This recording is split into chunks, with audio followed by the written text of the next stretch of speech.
don't really know where the world is gonna go, but now everybody knows that you can't stop for too long. Got to keep The first step in generating wealth is to pay yourself first. but now everybody knows. Stay tuned, Stay protected. stay focused. Stay connected.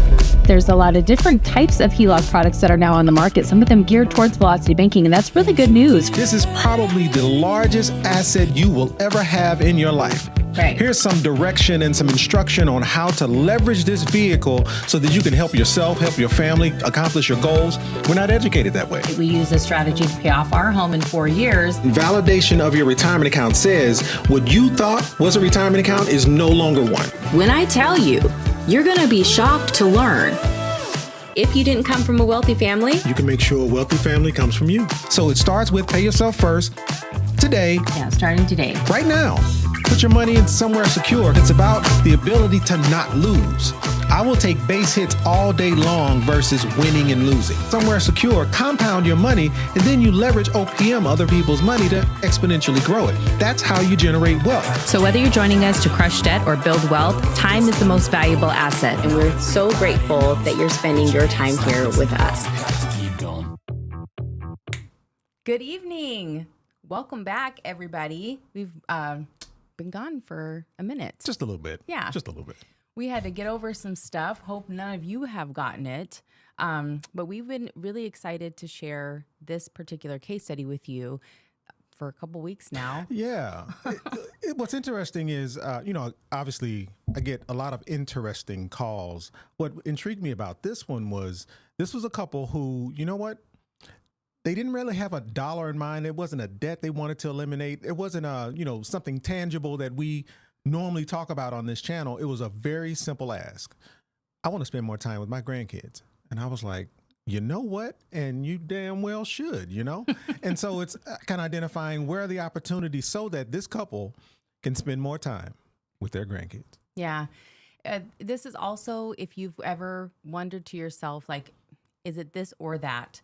Right. Do I have to support my family, help my family, give my kids, my grandkids a running start? Should I prioritize that over securing my financial future? That's really what this is. This is the antidote. If that is a wager that you've had in your life, you're going to get your answer in this particular stream. We've answered this before, though, quite a few times. But yeah, and well, I preach. If I don't do anything else, it's a preach of it's not a this or that. It's absolutely this and that, regardless of what the opportunity is. Meaning, most people who sell you products like your banker or your life insurance guy or your financial advisor, they tend to lean towards whatever it is the item that they're selling. Meaning, you don't want a life and cash value life insurance product that's properly structured. You want these mutual funds, stocks, and bonds over here so that I can continue managing your money.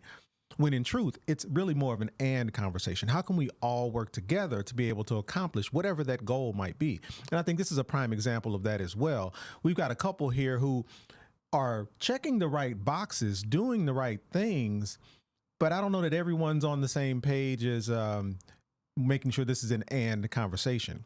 And I think this hits home for us specifically because I think we all have some opportunities in our household to be able to better, I guess, get everyone aligned, get in the same boat, rowing in the same direction, focused on a similar goal. I think that's the opportunity. yeah, well, there's definitely opportunity everywhere. We just have to be able to identify it. And that's why we love to go over these case studies, because it helps others say, hey, I've got those factors. That's my leverage. Right. I have that leverage accessible to me right now.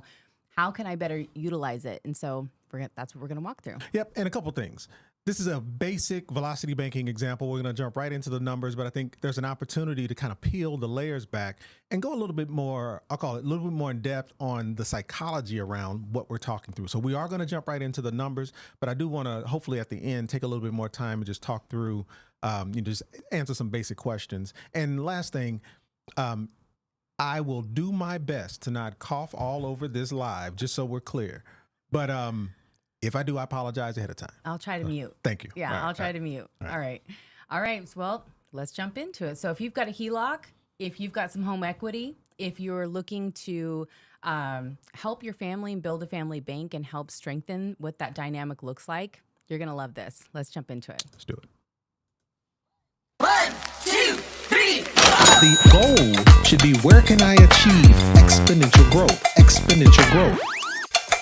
Let's just get into it.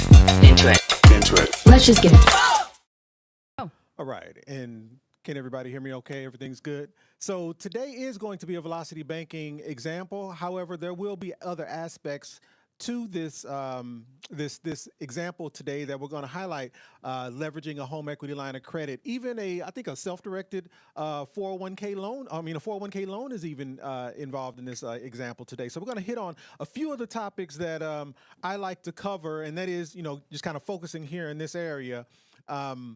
We talk a lot about velocity banking on this channel, but we're also going to talk about the use of a home equity line of credit, not necessarily a first position.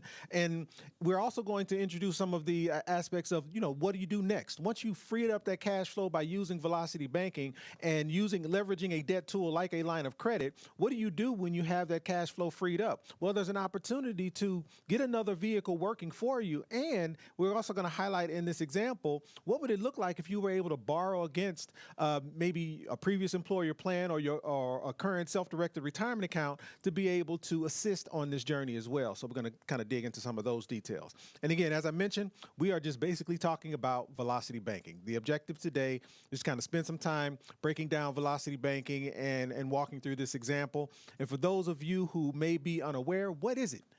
Velocity banking is just a strategy. It's a strategy that a lot used to reduce and or eliminate debt. Some use it for specifically debt consolidation. I like to use velocity banking, and I kind of educate around using or leveraging velocity banking to free up cash flow, to free up the cash flow available to you to be able to use and put to work so that your money can go out and make more money for you. Meaning you've got your traditional retirement account that you have with your employer. You've got your investments, maybe your side investments like your mutual funds, stocks and bonds in your brokerage account. You might even have some property, some real estate.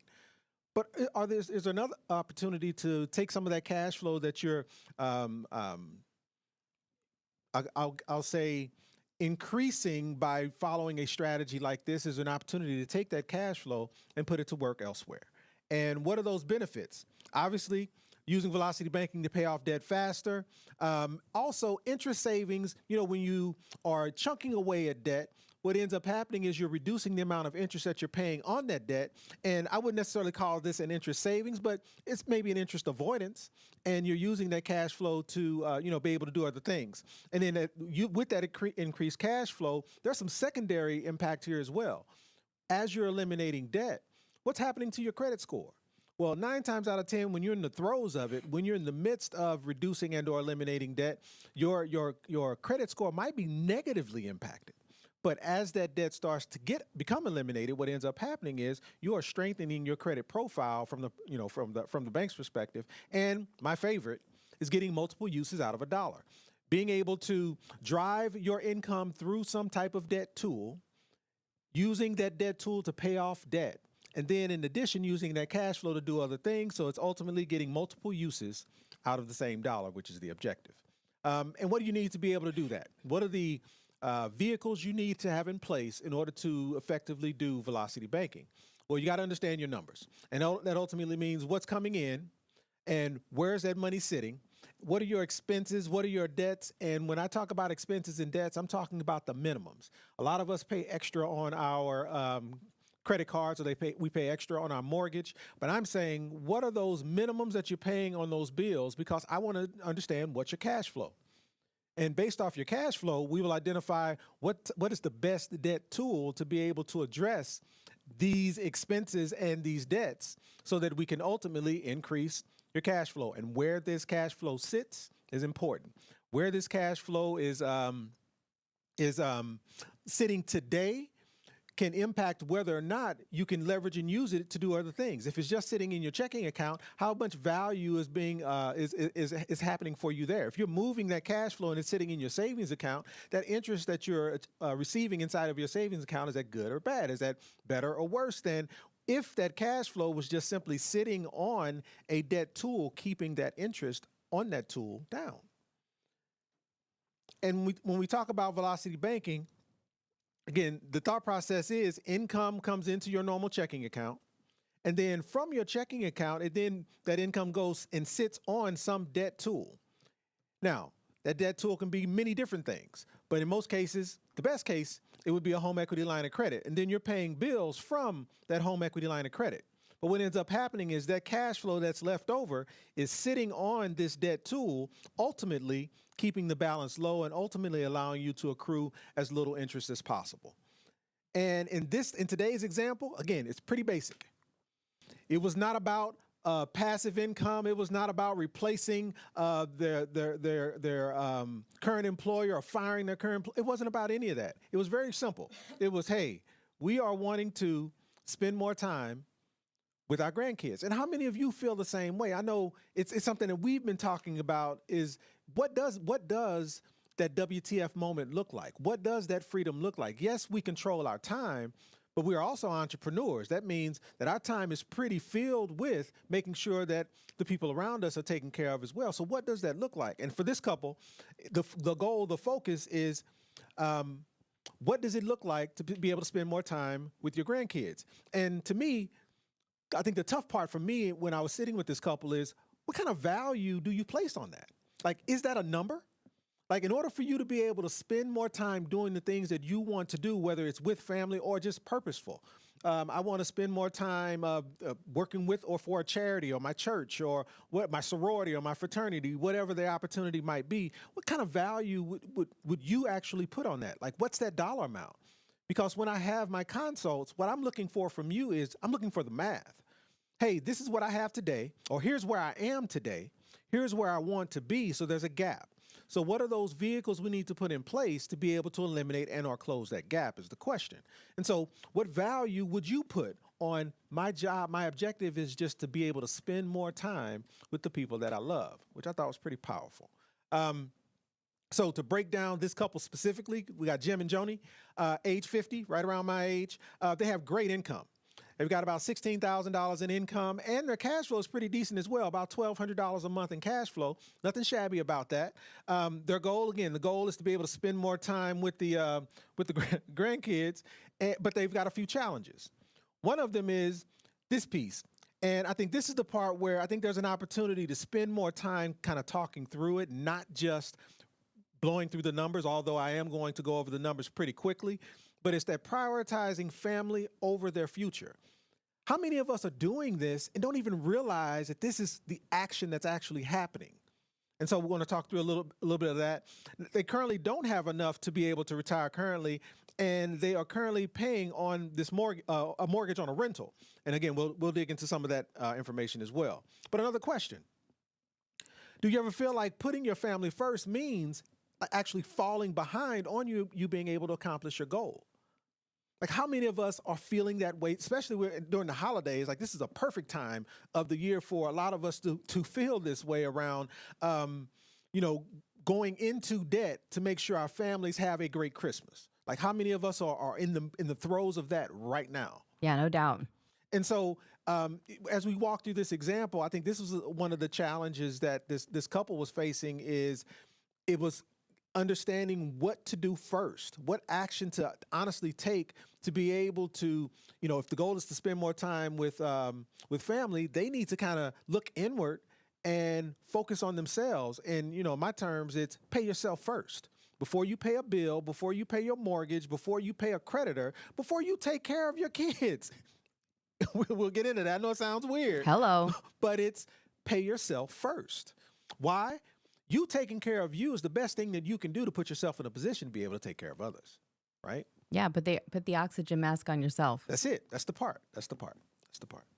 So the objective for today is to kind of break this myth of I have to do one or the other. I have to either focus on debt. Matter of fact, I had a call this morning with a couple who the gentleman was genuinely struggling on, should I pay off my home? Or should I put my money towards, he called it his machine, focusing on building his machine? So do I pay off this debt first, or do I focus on this machine? And my response is it's yes. It is the answer to the question. Yes, you focus on the debt and you also focus on putting money towards that machine to be able to generate and build the future that you're wanting. It's an and discussion. Now, the criteria around how to accomplish the and can be a challenge, especially when we're talking about assisting those who maybe need your support from a family perspective. But if you're focusing all of your attention here, how can you ever get here is the question, right? Right. So again, to further kind of drill down into their situation a little bit, they do have a primary residence. Their primary residence, I want to say it's worth about $400,000. The mortgage payment on the primary residence is about $1,548 a month. Again, they have great cash flow. They did purchase a rental, and they used a loan from I believe it was the husband's 401k to purchase to purchase a residence. And I think in this case, a primary residence, which means when they use this $50,000 loan on purchasing this property, they actually have 15 years to pay this loan back. So it's pretty powerful. And those of you who have been on this channel before know I talk a lot about self-directed IRAs and 401ks. One of the powers around having a self-directed 401k is the ability to leverage and or borrow against that 401k for 50% of what's in it, up to $50,000. And if you do so, you have 5 years to pay it back. But in their case, they've got this $50,000 loan that they actually have 15 years to pay it back, which is pretty powerful. And the purpose of this property was for their kids. Again, the goal is to be able to spend more time with the grandkids, right? But the purpose for purchasing this rental was to put their kids, or specific kids, in it, and they would maintain this $1,974 a month payment, which would free up more cash flow for them to be able to do other things. But the problem is the individuals living in this rental property, who happen to be their biological kids, aren't following through, which means this couple is not only paying this mortgage, but they're also paying this mortgage. Now, the good part about all of this is they still have fairly decent cash flow in the process, but to me, this was the problem. Like, if there was something to solve, this is the part. This is the reason why they're not able to accomplish the goal that they wanted, which is spend more time with their grandkids. So if we can solve this piece, I think they would be in a much better place. And I think, sweetheart, you brought up a really good point when we were talking through this, and it was this. Yeah, it was this part. It was, yes, we all want to be able to create, I'll call it, create assets to put our kids in, to give them a jump start to their future, a jump start to being successful. And to be able to purchase a rental and put the kids in it is awesome. But what's the impact? What's the like when you start peeling back the layers? What's the overall impact to that? Now, what are you causing by doing everything for them in some cases, right? If they're in this rental property and they're not, I guess, gaining any benefit from the interest being saved on their taxes, they're not that's not a benefit that they're able to receive on their credit. Like, what's the impact to them paying rent in this rental property as it relates to their credit? There's not a real impact there. So are they really placing their kids in the best position to be successful? And I thought that was a really solid point that you brought up. Go ahead. Did you? Oh, okay. And so other than that, again, everything as it relates to this property, meaning the primary and the rental, are all in the parent's name. So what does that impact? And God forbid something happens to them. Structure matters here. There's not a trust involved, or these properties the rental property isn't sitting in a trust, so that, there's not a probate related issue. So I think there's opportunity for structure or improvement of structure throughout their financial profile. But the biggest piece today is, hey, I've got $1,200 a month in cash flow, and this $1,200 a month in cash flow is not enough for us to be able to hit our goal, which is spend more time with our grandkids. So this was kind of the detail that I broke out. The call was originally about getting a first position home equity line of credit, meaning they felt as though they had, based off their primary residence being worth about $400K and them owing about $222,000, they saw it as an opportunity to get a first position home equity line of credit, because I talk a lot about that on my channel. But as I started going through their profile, I immediately kind of, I'll call it, left the concept or the thought process around a first position HELOC, and I started to focus more on a second position. Why? And if any of you who are watching this want to understand more about the differences between a first and or a second position home equity line of credit, we can dig into that. But I will wait for that question versus doing it. So bottom line is, we decided to focus on a second position HELOC, which means based off where they are in their primary residence, meaning what the home is worth, and the amount that's currently owed, the $220,000, there's a difference of almost, well, about $178,000. And so if they were to get an 80% LTV line of credit, we're talking about there's $320,000 that is accessible. Well, if they already have a $220,000 mortgage, $220,000 minus the $320 that's available from an 80% perspective leaves $100K. So what would it look like if they got a $100,000 second position home equity line of credit, and that interest rate that they were offered was about 5.75%, which is pretty awesome as of today, because I was seeing a lot of 8s and 9s. So I'm not sure where they got it from. I believe it was a local credit union. But the bottom line is 5.75% and a second position home equity line of credit was pretty awesome. And they thought I was going to focus on using that $100,000 to pay off their primary mortgage. But my perspective was a little bit different.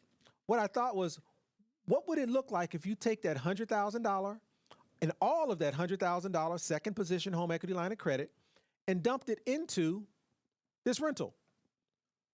And there's an objective here.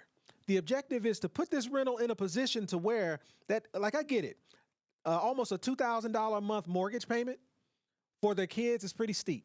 It's not something that they were able to keep up with. So this couple found themselves, Joni and John, found themselves paying this mortgage payment. But what if we could get this mortgage payment in a better position so that the kids could be able to take it over? So if we were to dump this $100,000 onto the principal of the rental property, and then do one of my favorite terms, and that is recast that mortgage. And just to kind of lay out some more of the details of this property, the value of the property is about $313,000. They owe about $246,000. They got a decent, I'll call it a decent interest rate of about 6.25%, nothing special. But they are at, I think it's 27. They are at year 27 of the amortization schedule, meaning they're this property is fairly new. And so what would it look like to dump $100,000 onto the principal, so $100,000 onto this $246,000 mortgage? What would it look like to recast $146,000 mortgage at year 27? And so that's exactly what we did. And so, again, $246,000 rental property, taking $100,000 second position home equity line of credit, putting it on to the principal of that mortgage, and then recasting that $146,000 at the 27-year mark. And again, when you recast, you don't lose the interest rate that you have. A recast is just a recalculation of the mortgage at the same period in time that you're currently sitting in that in the amortization schedule. And let me just kind of slow it down a little bit. If you owe $246,000 at year 27, and if you were to dump $100,000 onto the mortgage, that would drop you from year 27 on an amortization schedule to probably somewhere around year 10, maybe 11, maybe 12. Okay, I think we can all agree on that. Well, if they did nothing and dumped that $100,000 onto the principal and dropped down to that year 10, 11, 12 on the amortization schedule, they would still owe $1,900 a month on their mortgage payment. But recalculating the mortgage at $146,000 at year 27 means you're now distributing $146,000 over that 27 years. And you can argue, yes, that means that, because when you refinance a mortgage, the mortgage payment is broken out in principal and interest, and usually mostly interest is at the beginning. So when you recast, that is going to force this mortgage payment to have more interest at the beginning. But when you recast $146,000 over 27 years, that mortgage payment, in essence, will almost be cut in half. and we'll actually go through the number, I'm sorry, is sitting right here in my face. So the mortgage payment drops from, what was it, 1948, I believe, or something like that, down to $948. So that's about $1,000 savings just by recasting this mortgage. And so that $1,000 savings does what? Well, it changes the cash flow that this couple now had.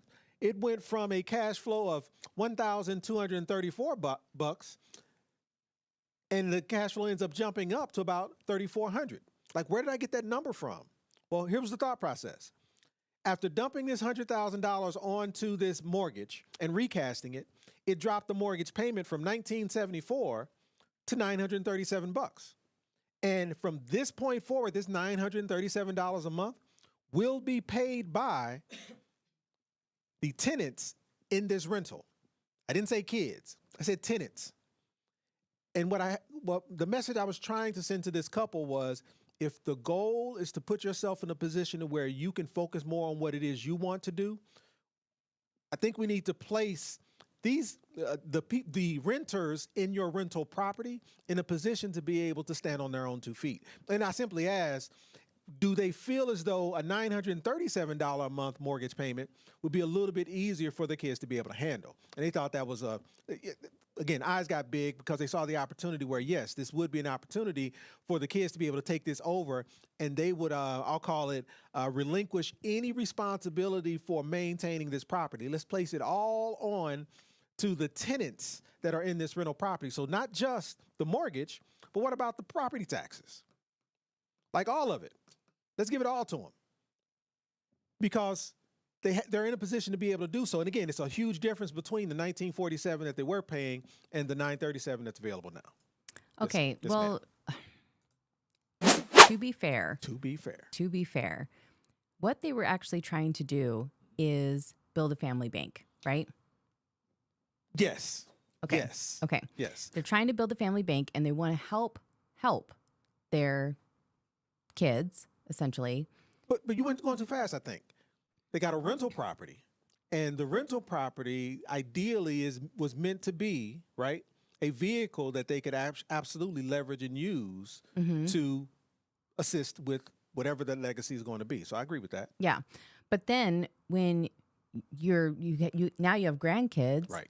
And if these grandkids, it's better, we think, right? And in some cases, true, these grandkids not be raised in daycare. And so therefore these sacrifices start to be made on in terms of legacy, in terms of what's best for the whole family, right? And so, I mean, this is not a uncommon practice, right, or thought. To be fair, though, what they're actually trying to do is build a family bank. And the concept of them paying this mortgage so that these parents can become stronger, their family dynamic is stronger, they're raising healthier kids, like this is a low cost for them to be able to provide that for their grandkids. Because obviously they can go to work, they can trade their time for more money than their parents can. Right. Okay, so the idea of why they've been doing this for the last 3 years and haven't bucked, haven't evicted them, haven't demanded, right, is because it's available. Right. And when it's available, and even though spending more time with the grandkids was the goal or the perceived goal, the truth is their ultimate goal is for everyone in their family to be financially stable and for them to leverage whatever it is that they have that can contribute to that. Absolutely. Fair? Absolutely. Okay. Absolutely. So now when they saw this recast number, they're going, gosh, they haven't been paying anything because they couldn't pay it all. So we just thought it's just easier for them to just take care of you while you're getting on your feet. Right. Now they're on their feet, but there's so many people who are in this situation where I'm just barely on my feet, but the second it all falls on my shoulders, I'm no longer on my feet. And so it's almost like double dutch, right? Like at what point do I jump in with confidence and I can keep going? So this allows like half, right? Literally. Yeah. Yeah, about half. So being able to half this expense is not just a move for achieving the goal of the family bank, because now you're giving them their confidence back. Like they're able to pay this and they're able to provide. And it's not a step up. This isn't a 5-year arm where in 5 years they're going to have to pay more, which is what most people see in these types of conditions. When with refinancing, you see this all the time, but you don't see the long-term cost. We still have costs that we're not talking about here, which is that nothing is still nothing is in their name. So we're baby stepping this along in a sense, right? But we are providing solutions, and the outcome for everybody going this route is amazing. The most amazing part about this is that they've had access to this strategy, to do this strategy anyway. They didn't have access to the information until they got on the call with Donnell. But they've had access to the strategy for the last 3 years, and they could have done it. And I think that's the part that when we had our aha moments, it was like, we could have been doing this the whole time. Yeah. Right. So, okay, well, we can get back into it. But to be fair, I wanted to say, the true goal here for them is building the family bank. And so that's where a lot of this came from. We can't just put renters in place of their kids and have it be and I didn't mean it that way either. Yeah. It was more of the responsibility. Yeah. It's putting the responsibility of the ownership of that mortgage payment where it actually belongs. Right. Because it does not belong on Joni and John. Right. Yep. Okay. All right. Well, here we go. Jumping back in. Yeah. So ultimately, if I've got now a $100,000 line of credit, and just let me come back here for a minute. I've got a $100,000 line of credit that I am dumping into this this rental property, and yeah, my cash flow jumps up, but what do I do with this cash flow? Well, ultimately, you know the play. We move into velocity banking, meaning we now have to pay off this line of credit. And so, how do we go through this process? Well, most of us, those of us who are not using velocity banking, we do this. Income comes into our checking account, and then from our checking account, we pay bills, right? And then that cash flow that's left over ends up sitting in that checking account looking for something to do. And if we don't effectively use the money that's sitting in our checking account, what ends up happening is it wastes away. It ends up getting spent on whatever the going out or whatever those issues are that traditionally come about. But what if we could put that money to work? And so that's where velocity banking comes into play. And ultimately, it looks something like this. It is leveraging and or using the cash flow to eliminate debt. And in this case, the debt that we're eliminating using this cash flow is the $100,000 second position home equity line of credit. And yes, the interest on that second position home equity line of credit is actually pretty good today, but home equity line of credit in most cases are variable interest rates, which means the interest rate is going to continue to increase. But the cool part about this process is as we eliminate this debt and as the cash flow increases, the impact of the interest becomes minimal.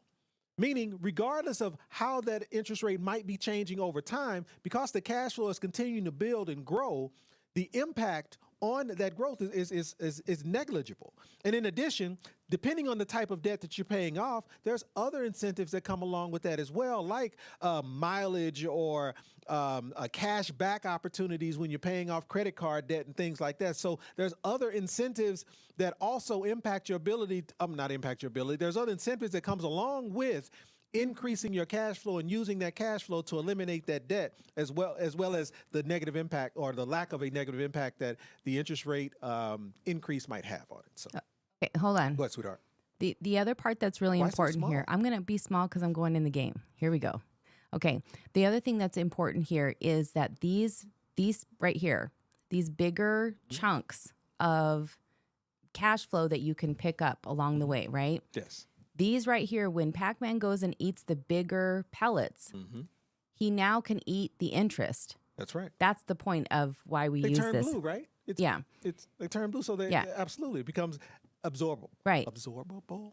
You can absorb the interest. Yeah, that he can eat he's eating it. Yeah. I like it. So the point is here that when these come out in the game, right, he has to then avoid them, and he's running away from them, and he's trying to get as many pellets as he can and hoping that he doesn't get bit by one, right?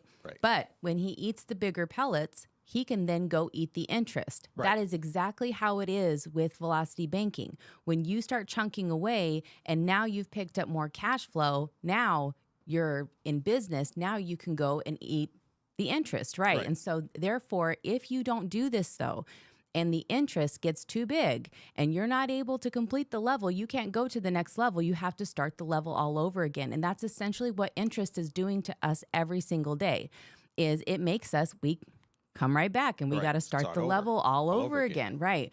And so we try to get as many pellets as we can. We try to knock down as much as we can in that level, but then the interest will start us all back over again. So it doesn't even matter if you get the mileage or these other little things, because the interest can really make or break that experience for us and our success through this strategy. So that is why it is really important to know your numbers, because these orange pellets, these are your bills, these are your expenses. And if you have leaky expenses, if you have hidden expenses where you're not really paying that much attention, then it's going to drain your cash flow, right? You're not going to have the most impact to then go and tear down this interest, beat the level, and head over to and level up in your strategy and with your results. So I hope that makes sense to everyone. I'm a visual learner, of course, and so therefore it makes sense to me. But I just want to know, does this make sense for those who are trying to grasp the concept of velocity banking? Note to self, we need the sound of when Pac-Man does get eaten by a ghost. Yeah. That would be a nice sound to play, because I think you're absolutely correct. What ends up happening is, if we aren't diligent about chunking away at this debt, which means the cash flow is increasing, which allows us to pay off more debt, we end up starting this process, because I get calls all the time. I got the HELOC, but for whatever reason, the balance isn't moving. Well, how are we using the HELOC? I get it. You have absorbed debt. When you absorb that debt, what happened with the cash flow? Where did it go? Are we truly doing velocity banking? Is all of your income going into this line of credit, and are you paying bills from it, which allows that cash flow to drive that balance down? Or you just absorbed the debt and you've been paying the minimum. You've been paying the minimum due on that line of credit, thinking that that's going to have some impact, but when in truth it's not, because when we're dealing with the interest rates where they are today, just paying the minimum on these lines of credit will put you in a position to where you will find yourself, again, having less and less cash flow available because your interest is steadily increasing. Yeah, you either have to do this, or like you have to play the game, or you have to get out. There's no other way. You can't play FAFO in here. You just can't, especially when you're talking about your future, when you're talking about your finances, when you're talking about your well-being, right? Your ability to provide for yourself and especially provide for others. It makes a huge difference. But we know, because we are the proof that this works. Right. We're proof that it works. And when you understand the concept, this is why this family, when you see the results, you're going to say, how the heck they made no extra money? No extra money.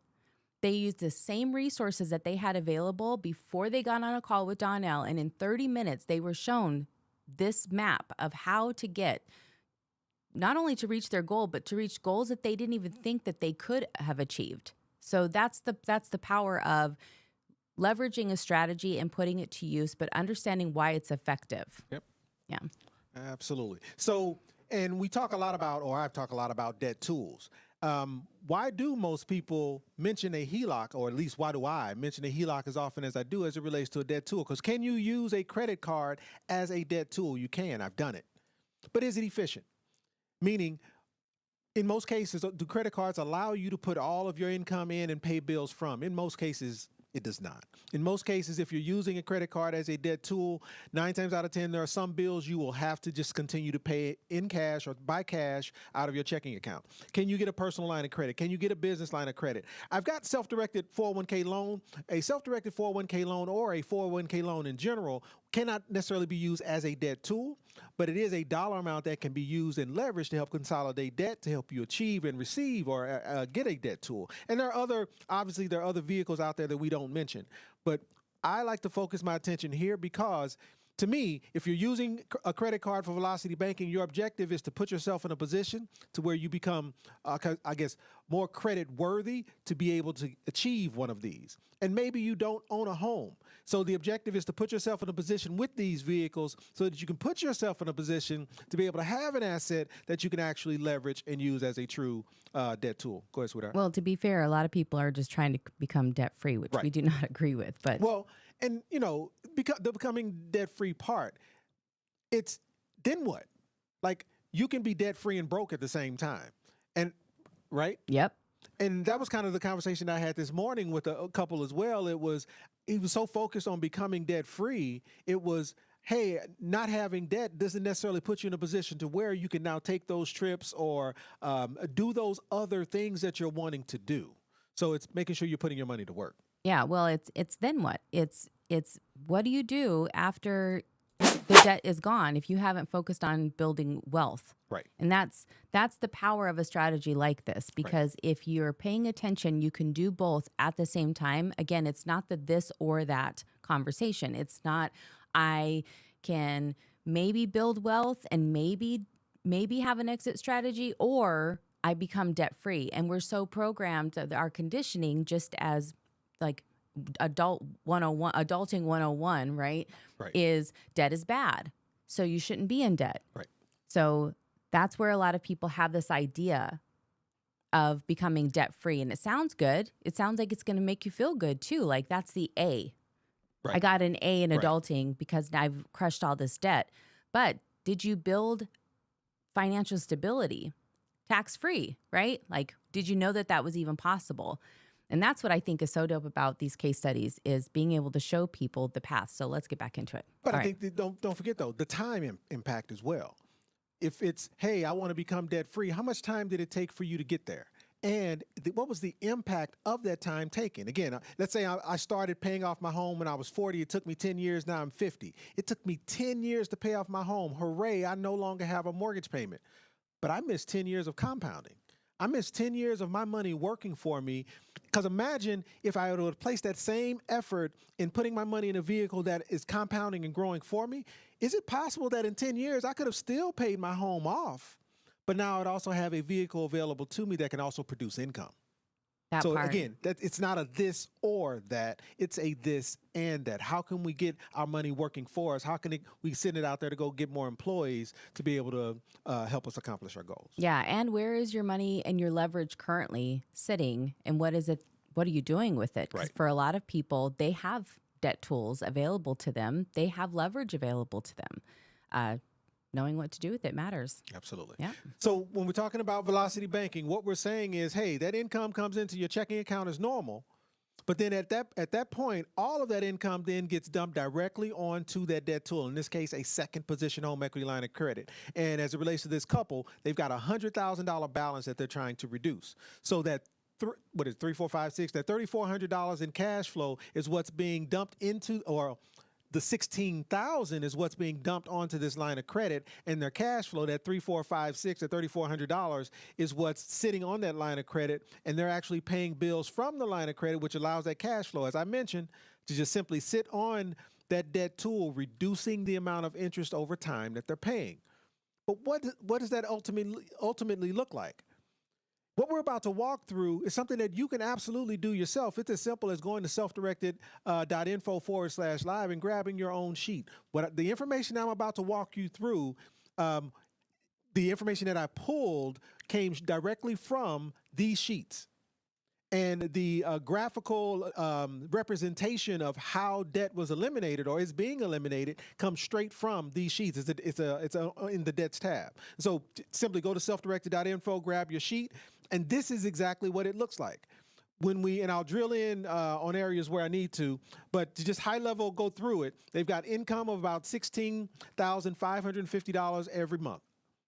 And that income is going right into that checking account and immediately going on to the line of credit, onto that second position home equity line of credit where bills are being paid. They've got a mortgage payment that they're making on their primary residence. They are no longer making the mortgage payment on the rental. The rental mortgage payment is now being paid for by their kids.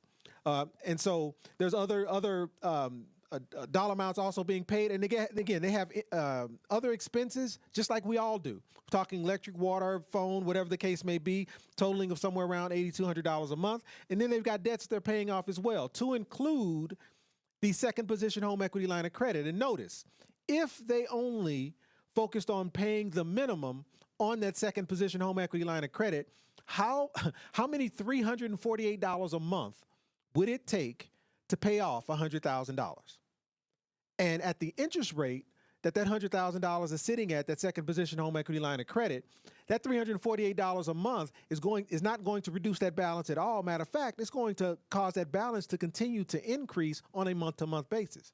So again, if we're doing velocity banking, we need to do velocity banking. And what that means is we're going to drive all of our income into this debt tool, pay all of our bills from the debt tool, which will allow that cash flow to sit on the line of credit. And when that cash flow sits on the line of credit, what happens at the end of the first month? What does that look like? Well, if that cash flow is what's sitting on the line of credit, the starting balance at the beginning of the month might have been $100,000, but the ended balance at the end of that month, and again, that's after the monthly payment was made. It's after that interest-only payment was made. This cash flow is what drives down the balance. So the question is, how many $3,400 a month does it take to pay off $100,000? What does that look like?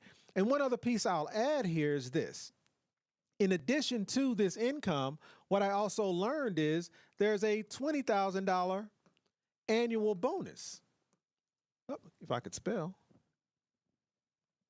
Annual bonus that they are also receiving as well.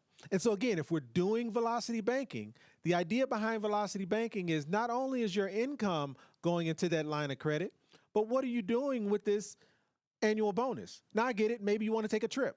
Maybe not all of the $20,000 is sitting on the line of credit, but the idea is if I'm truly doing velocity banking and if the goal is to reduce the balance on this $100,000 line of credit, it's driving everything through that line of credit and again, paying bills and even taking trips from the line of credit. So it's not just I am allowing the money to sit there. If there's an expense that I have, I'm going to pay that expense from this line of credit as well. So what does that look like over time? So in their case, again, 50 years of age, income of about $16,000 a month, and cash flow about $34.56. Using this cash flow is putting themselves in a position to where they can actually make some headway on this line of credit. Again, $3,000 a month is $36,000 a year. So if it's a $100,000 line of credit, in essence, it would take roughly 3 years to pay off that line of credit. And once the line of credit is paid off, what could you do with the $100,000 of liquid cash that's available to you? You can invest. You can buy more properties. There's many things that you can do. But again, what's their goal? Their goal is to spend more time with their grandkids. And there's not a dollar amount associated with that. But ultimately, it's putting their money in a position to where it can be working for them. So should we wait till we pay off this line of credit to get the money working? Or should we do something different? And ultimately, we landed on, hey, how can we leverage this line of credit to be able to help us hit our goal? Because we've already established we don't currently have enough in order to retire, so we need something else in addition to our traditional retirement account that we have with our employers and this rental property that our kids are now pulling their weight in. We need something in addition to that to be able to put us in a position to be able to do whatever we want or do what we want. And this visual that you're seeing is pretty basic, but this visual is right out of our velocity banking worksheet that you're able to get at selfdirected.info/live. Walking through it, and again, I'll blow it up where I need to. You've got $100,000 balance on this home equity line of credit, and you've got cash flow of $3,456 every month. Well, as we pay down, as we pay bills from the line of credit and that cash flow ends up sitting on that line of credit on a monthly basis, what's end up happening is you've got this performance inside your line of credit where you are dumping your income in, paying bills from it. So the balance is becoming lower when you dump all $16,000 onto the line of credit. But when you pay bills from the line of credit, the balance goes back up. But over time, you get this performance. And as I mentioned, there's an annual $20,000 bonus that's also going into this line of credit. So in speaking with this couple and landing on with the objective of, hey, we want to get our money working for us as quickly as possible, the question that I asked was, well, let's establish where in this process you would have below $50,000 on your line of credit, meaning the balance dropping from $100,000 to somewhere under $50,000 so that we could put some portion of that room to work. Well, after about 9 months, I think that's where it is, 9 months. Yep. After about 9 months of doing velocity banking, driving your income through the line of credit, and even dropping that annual bonus onto the line of credit as well, somewhere around the 9-month mark, they were sitting somewhere in here, somewhere around 38,000 or something like that, I believe the number was, on the line of credit. And so the idea was, what if you took $50,000 off that line of credit and dumped it into a secure compound interest account? Meaning, take $50,000 out of that second position home equity line of credit. So again, where's the dollar amount coming from? It's coming from the room that was created on that second position home equity line of credit. Take that $50,000 and put it to work. Put it into a vehicle that is designed to produce income. Put it in a vehicle that you know your money's secure. Put it in a vehicle that not only provides you a death benefit, but also is structured such that it could actually produce cash value that you could leverage and use as income when the time permits. So what does that look like over time? And I think what we're looking at here is roughly, what is that, 1, 2, 3, roughly 4 cycles. No, three cycles of dumping that $50,000, and this is every 12 months, by the way. So if at the 9th month you take $50,000 from the line of credit and dump it into this vehicle, how long before you have enough room in this vehicle to be able to dump another $50,000? And notice, they are still making headway on paying off the line of credit, but the goal isn't to eliminate the balance on the line of credit. The goal is to leverage the line of credit to be able to produce income in other places. So, and again, as I mentioned, just another short commercial. What I'm sharing with you is straight from the Velocity Banking worksheet. So go to selfdirected.info/live, grab your worksheet, input your numbers, and I get it. It can be confusing. And sweetheart, you've done an amazing job of putting together a tutorial to kind of break down what that process looks like. But in addition, feel free to jump on my calendar and let's talk about it. Jump on my calendar. If you feel like you are having trouble filling out the sheet, or you filled out the sheet and you're just trying to understand what are some of the opportunities, let's jump on the calendar and let's talk about it. It's pretty simple. Something you're going to say? No, I was just gonna just say, go try it out. It's Yeah, absolutely. It's free. Yeah, it's free. It's free. So, but what does this look like if we were to put those dollars to work? Again, we started out with a $100,000 line of credit, and that $100,000 line of credit is, we're addressing the balance by driving our income through it, and that cash flow, 3456 times 12 months, I think that ends up being about 41,000. Yeah, it's right there below me. So what that means is, on a monthly basis, not a monthly, on an annual basis, there's about $41,000 that is going into or onto the balance of this line of credit. And in addition, if we were to add that $20,000 bonus, we're talking $61,000 that is actually driving down the balance of that line of credit on an annual basis. So what does it look like over time if I'm pulling out $50,000 a year over the next 10 years, and I am driving my income through this line of credit along with the bonuses? So in essence, what's happening here is I'm putting my money to work. The objective is not to pay off this line of credit. Notice, in 10 years, if they've spent $600,000, couldn't this line of credit have been paid off? Couldn't both homes have been paid off by this point? But that's not the objective. The objective is to put this money to work. The objective is to leverage these dollars over and over and over again to be able to produce and generate income.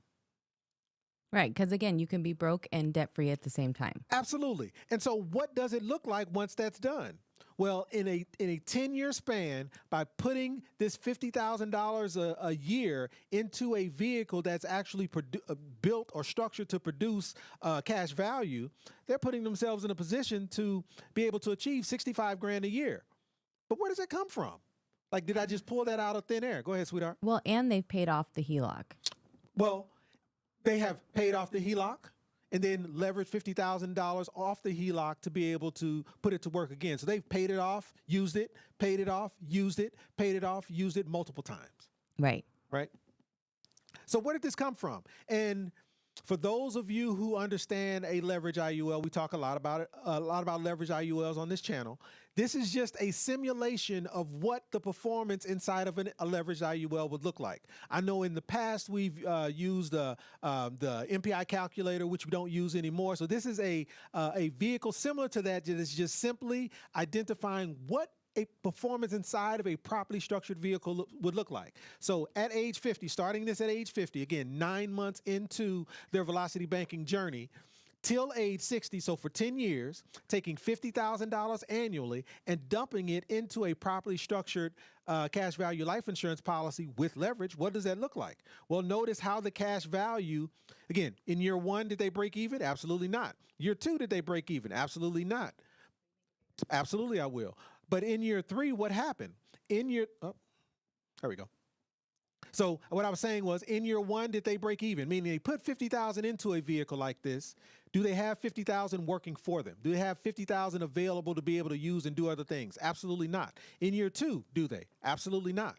But by year 3, they're breaking even inside of this vehicle. Why? Because there's leverage that starts around right around year 3 that allows your policy to grow a bit more efficiently.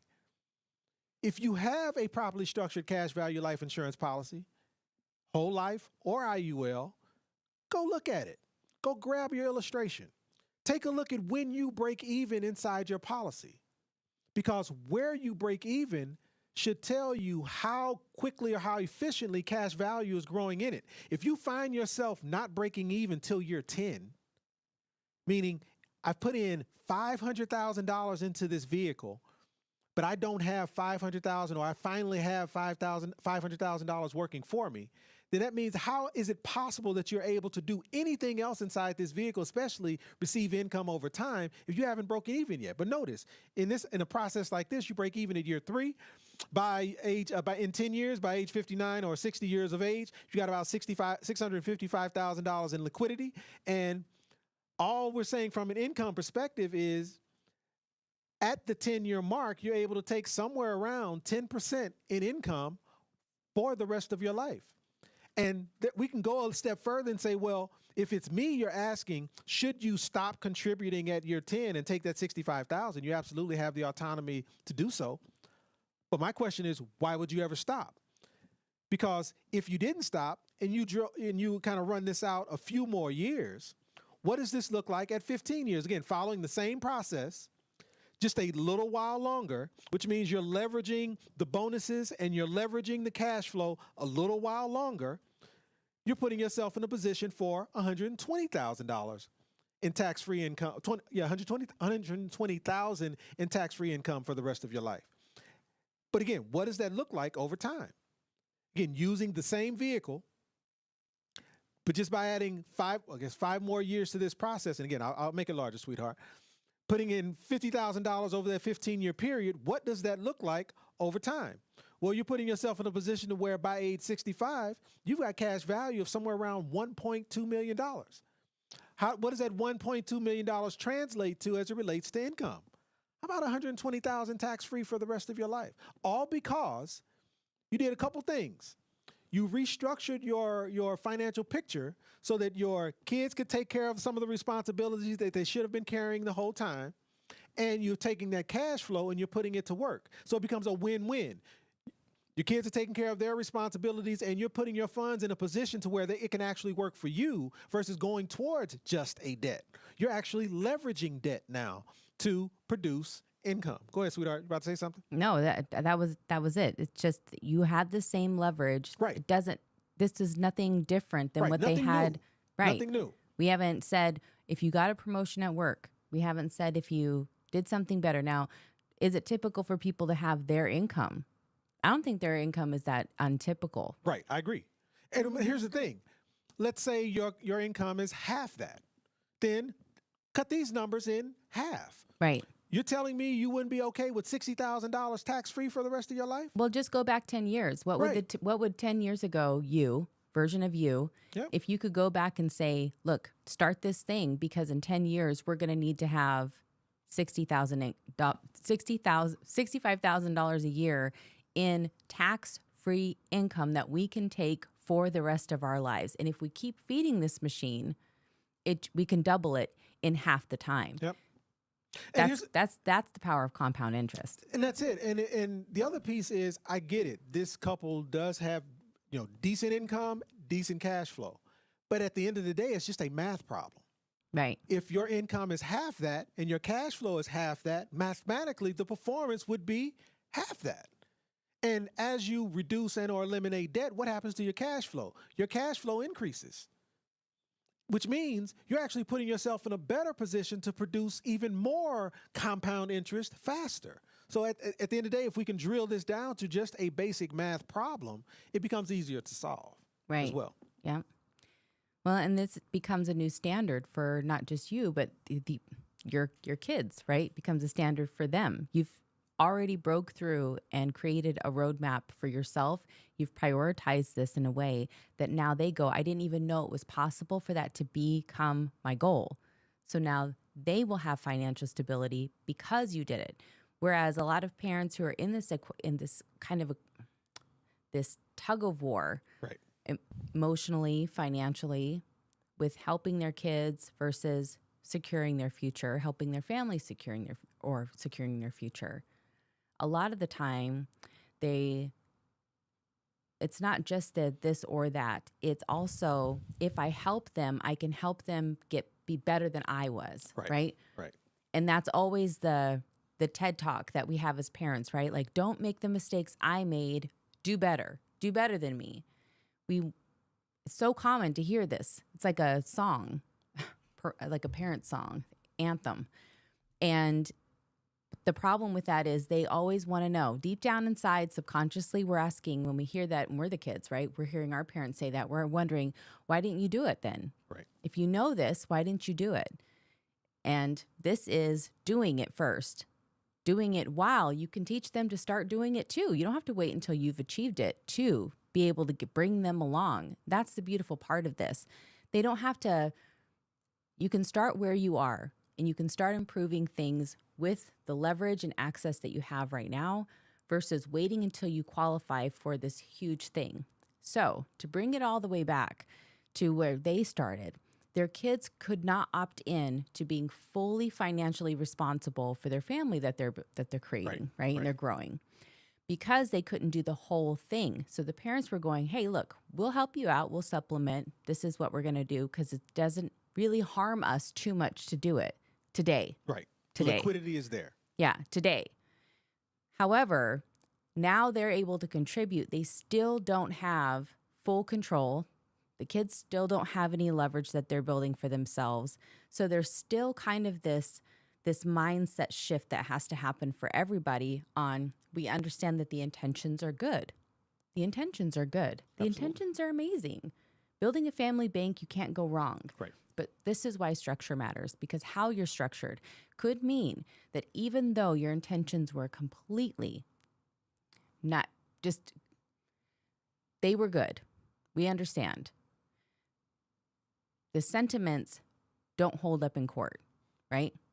And that's the sad part, is that the amount of people who lose what they have worked so hard to build, what they have worked so hard to pass down, they will lose it in probate to somebody they didn't even know, just simply because they knew rules and they had access because you allowed them to. And structuring yourself and protecting yourself is probably the most important out of all of this. It's achieving success is one thing. Being able to keep it, right, is another thing. Absolutely. And I think that's a great segue into why don't more people do this, sweetheart? And I think you should stay here as well, because it's from my perspective, the objective should be pay yourself first. So it's, why don't more people do this? Do what? Why don't more people focus on, you know what, the better we are as a unit, the more successful we can make our family unit. And so why don't more people pay themselves first? What is the impact? Because I think as we learned it, it became obvious, but it was not it wasn't a light switch moment for us. It took time. It took effort. It took education around, kind of peeling back the layers on some of the conditioning that, we've dealt with as well, on what is impacting our ability to focus on paying ourselves first. And I think a lot of these items kind of say it, afraid to make a decision that could worsen our financial situation. Fear is a huge piece to majority of this.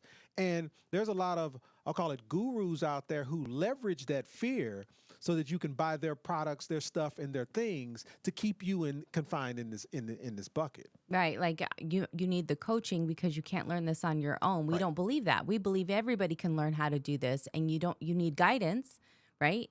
You need help with building your map, sometimes recalibrating your compass, but you can learn to do this. You can learn to do exactly what we showed you today and understand how to make those decisions along the way and be able to identify leverage.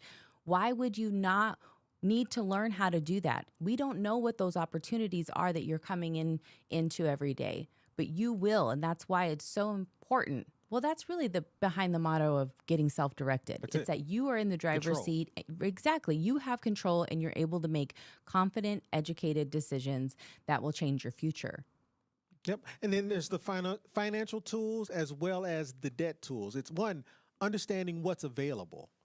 Understanding how to receive them, get them, like who do I talk to, how they need to be structured. Because just because you got a line of credit doesn't mean you have the line of credit that's structured so that you can drive your income through it, so that you can use it as a velocity banking tool. So it's understanding what these vehicles are, and it's that fear around it. And again, I think and those of us who speak velocity banking or talk about home equity lines of credit, doing a better job of peeling back the layers on the how and peeling back the layers on the process around accomplishing and achieving or using vehicles like this. Yeah, I'm going to pull up Nathan's comment real quick because he says that honestly, you probably have more cash flow available to you than you realize. That's it. This is the case for some people. The other side of this equation is without knowing your numbers, without really being honest about your financial profile, you might have far less than you thought. That was actually the case with this couple. They have separate accounts for some things and they have joint accounts for the bills, right?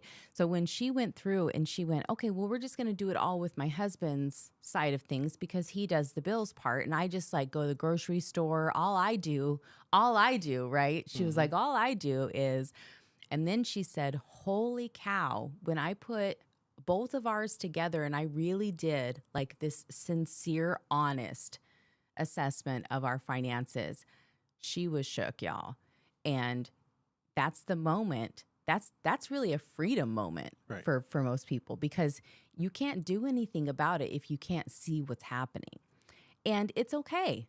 There's a lot of people in this position. And if you're one of them, that's okay. It does feel very, very scary to get your numbers down on paper to your next point, feeling overwhelmed, right? Yeah. Exactly.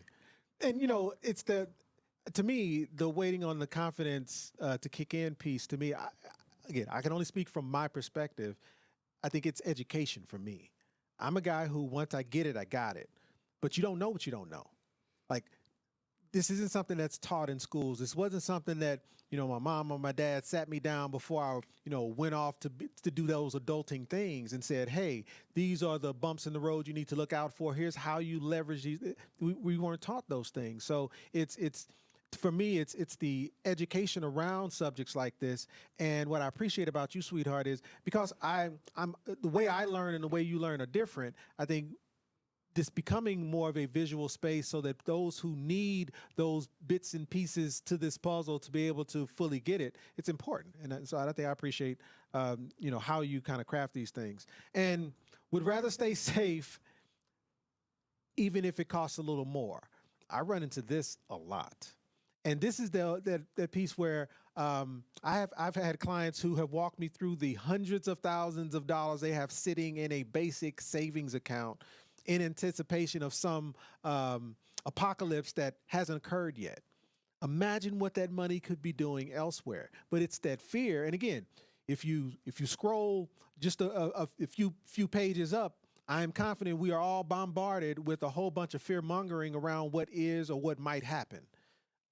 Well, I think to be fair, some people might think that we do that because we're talking about inflation a lot. Fair. And I think there is a healthy dose of fear in regards to not being prepared for the future. If this is the point, I don't think we have fear because we are prepared. it doesn't matter who's president. It Right. doesn't matter what happens. We understand where our leverage is. We understand where we can pivot and what we have access to and where we need to grow to be able to have access to even more leverage and more options. I think that's the difference here is all we're doing is constantly the game we're playing on our Pac-Man screen. The next levels that we're going to just have more options, right? More options that mean we have more freedom. More options that mean that we have less fear about what could happen or what will happen. We don't care because we have options. So we don't have to stress about those things. Now we can focus our time and attention on leveling up faster. And if you think that interest can compound at a pretty significant and impressive way, wait till you find out that success does the same thing, right? And so it's not this or that. It's not just using the cash flow and just using what it is that you currently have today, but how can we build this to be a machine that feeds itself and you can just start scaling it? That is what we've been doing in real time here on this channel since we started this channel, right? But what's also hilarious to me is as we clear the board and we shift levels, new fears are unlocked. Oh, yeah, for sure. Well, new fears, new challenges, Exactly. right? Yeah. Exactly. We go from 4 ghosts to 6 ghosts, and one of them has on its back says taxes. Right. Right? I mean, there's all sorts of challenges here, but that's where because I think the key is you don't stop learning. You don't stop identifying areas of opportunity for leverage. And, because we don't know everything, it's, where are those resources available to us to be able to learn how to navigate this level? Yeah. Right? Well, I think then this is a good segue for your last point about that internal war That's it. and knowing that time is the most valuable.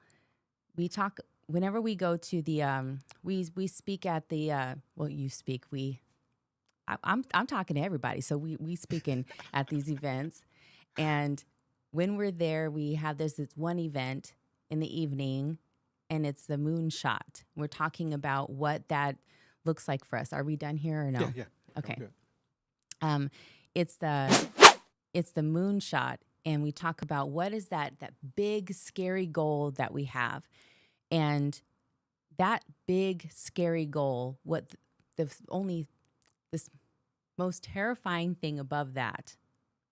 What's more terrifying than your big scary goal? Not achieving it, right? Especially when it's tied to your family. I think for me, the concept of grandkids, we don't have them. Not looking for them to come anytime soon. Take your time. Yeah, take your time. Take your time.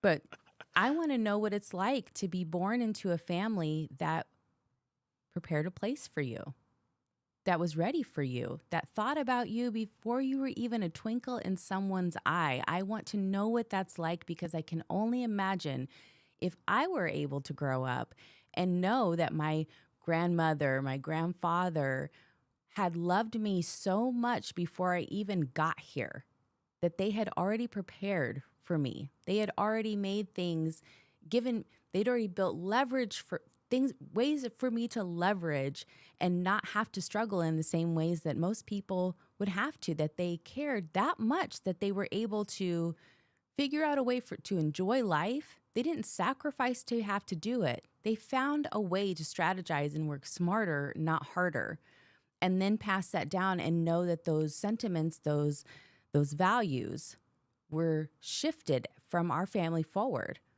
I want to know what that's like. So the scariest thing to me is knowing that none of us are promised tomorrow. None of us were promised today, right? And if I'm not able to utilize my time to get as close to that goal as I possibly can in the time that I have, then was I really trying? Was that really my goal? And thinking about my grandparents, what could they have been doing that was just a little bit different? I know my story. You know your story. Nobody's is the same. But when I think back, I'm grateful for all that they did, right? I mean, even the story of your grandparents, I think, well, they're very sweet, by the way. Your grandparents have great stories. but the sacrifices that they made or the options that they had available to them, we'll just put it there, right? Because a lot of this comes down to information. Right. When we didn't have access to this information, I think our idea of what our future even looked like is completely different. Right. Now, there's a lot of non-negotiables in there because we know that it's what's possible. So why not go get it? Yeah. So there it is. Are you coming back? Yep, let's do it. Oh, you know what I didn't do? What did you do? I don't think I did the one for you to come back. Well, I'm just going to walk on over there. All right, here we go. Okay. I think we have a couple of questions, but other than that, I think most of the people are just watching. I hope that through this time, I feel like I'm just so short. I'm trying to sit up tall. Blame your mom. I hope that the majority of you had an amazing time, especially through this. We gotta turn. No, is that the right one? Okay. Yes. Here we go. Through the holidays. Last year, we did this conversation around Pass the Gravy. Do you remember that one? I do. We were talking about how to have these conversations with your family since you're going to be hanging around your family a lot this holiday season. And for a lot of people who adopt these concepts, especially when you get around your family, the first thing you want to think about is, I got to tell this, I got to share it with everybody. Unfortunately, not everybody is open to this. Right. Yeah, they don't want to hear it. They want to be confrontational about it, right? We had one lady who was texting you during like Thanksgiving dinner, and she was like, listen, I'm being bombarded by my uncles, my brothers, everybody is going, what are you doing? Why would you be doing this strategy? Who does this? This doesn't even sound smart. And now she's winning tenfold. And they're going, well, you must be doing something that's not right. And is it illegal? yeah, it must be illegal. And she's like, no, it's math. I don't know if you've heard of it, but girls can do it too, right? Women can do math too. And they just instantly dismissed her. It doesn't matter what other people think. That's what we had to learn too. It doesn't matter what other people think. So I just wanted to sprinkle that sentiment in there, especially because of the holiday season. And we've missed a couple of weeks, that if that's you and you are having these conversations and you're like, you know what? My confidence in this strategy, my confidence in what it was I was about to do has been shaken by these people who do not believe in doing the long math, because they're doing math. They're just doing a different, right. They're just doing a different math, like the surface math, right? Like, just doesn't make sense. At 9% HELOC, why would I leverage that? Well, you just saw why. You just saw why somebody would do that and how it makes absolute sense. But when you're only doing the surface math, it doesn't at all.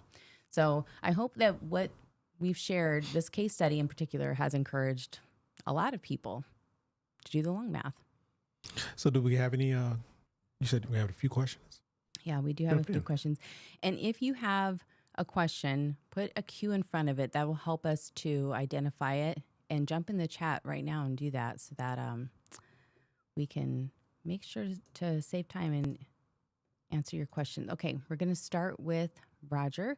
He says, my wife and I made a huge financial decision to get out of debt. We are currently waiting for the approval of our home equity loan, fixed interest rate instead of a HELOC. Was that a good move for us? Ooh. So honestly, I can't say. We can walk through the differences between a loan and a line of credit, but whether or not one is better than the other, I can't honestly say. Because the conversation needs to start with, what's the goal? Why'd you get it? What was the purpose? What was the point? Okay. His next question is, what are the pros and cons of each? And we actually did a live stream that that broke this down. I wish I could just share a link in the chat. Yeah, right. We need that, like an app or something.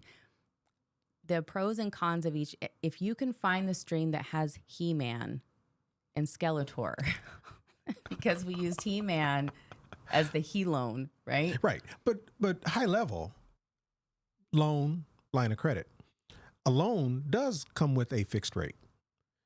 In most cases with a loan, you get one use. Meaning, let's use this $100,000 example today. If you got a loan for $100,000 and you did the exact same process, dump that $100,000 onto the second position. I'm sorry.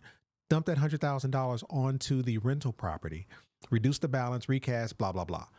You now have 2 payments, which you would with a line of credit as well. You've got a monthly loan payment and you've got your normal monthly mortgage payment. You would still use your cash flow, hopefully, to pay down the loan payment. The issue is your ability to, as you create space on that loan, your ability to use that dollar amount over and over and over again. You got your one use out of that loan. You dumped it onto the mortgage, recast. Hey, congratulations. Now, all the bank cares about is you paying that loan back. Versus a home equity line of credit, you're allowed to be able to, well, not, I won't say allowed. In most cases, you have the ability to get multiple uses out of that line of credit. Meaning not only can I use that line of credit to pay off or down the balance on the rental property, but as I pay back the line of credit, I get to reuse the principal that I've created in that line of credits, So I get multiple uses out of the line of credit. Now, difference in interest rate, we can have that discussion. That flat interest rate of, I'll make up a number, 5%, compared to that variable interest rate that starts out at 6.25% and it can go all the way up to 18% possibly, which is better. Like there's a fear there, right? I've got a flat monthly payment at this basic or this low interest rate over time. Conceptually, you call it the, what math is it called? Surface math. If you are looking at the surface math, I'm just trying to do an apples to apples comparison. $100,000 flat interest rate, principal interest payment over whatever that time frame is compared to this same dollar amount, but a variable interest rate, and it's probably even a shorter draw period. Mathematically, seems like the loan would be less expensive. But it's all in how we're using it. And that's where it goes back to the goal. Why did I get it? I'm not getting a line of credit to use it one time. I'm getting a line of credit to do a strategy. And that strategy is called velocity banking. And with velocity banking, I'm driving my income through it. So it's not an apples to apples comparison. So again, a lot of words.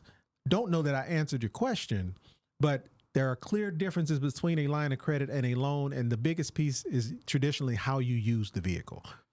So if you're thinking about getting one, my question would be, why? What's the goal?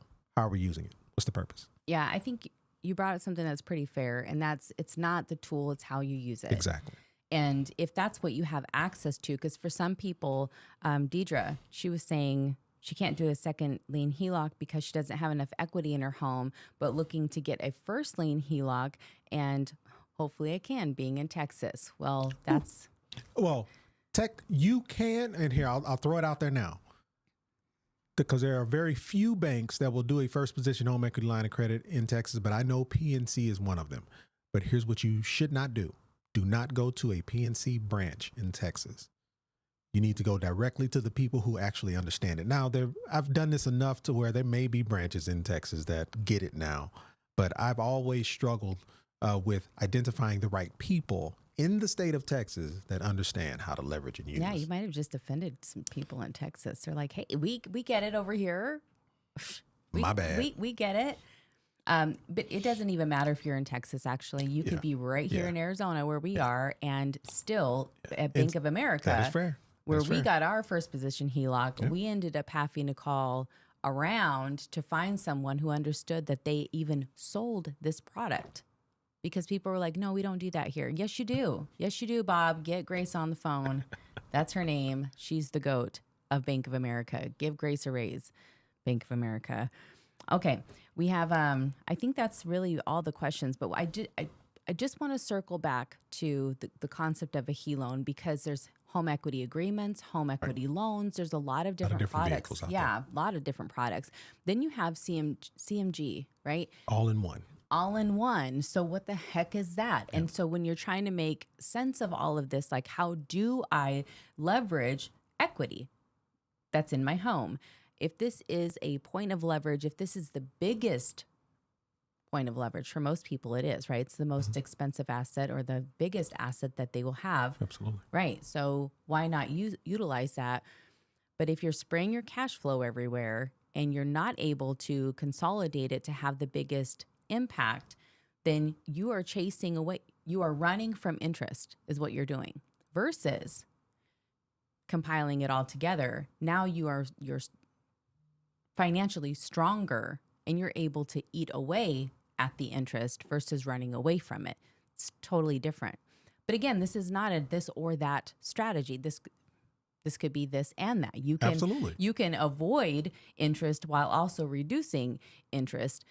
No different than taxes, right? Because notice, in this example, they leveraged a 401k loan to actually purchase the rental property. So replace that with a home equity loan. Yeah, you could. You could have leveraged the home equity loan to purchase the property and leverage the home equity line of credit to continue with the same strategy. The key is why? What is it being used for? What's the strategy? And I think you said it very, very well, and that is following through with the strategy. Yeah. Because a lot of people get the first position home. You said Deidre was looking at a first position home equity line of credit. A lot of people get the first position home equity line of credit, excited about the fact that they just paid off their mortgage. But if you're not driving all of your income through that first position home equity line of credit, you could be placing yourself in a position that's even worse than when you started.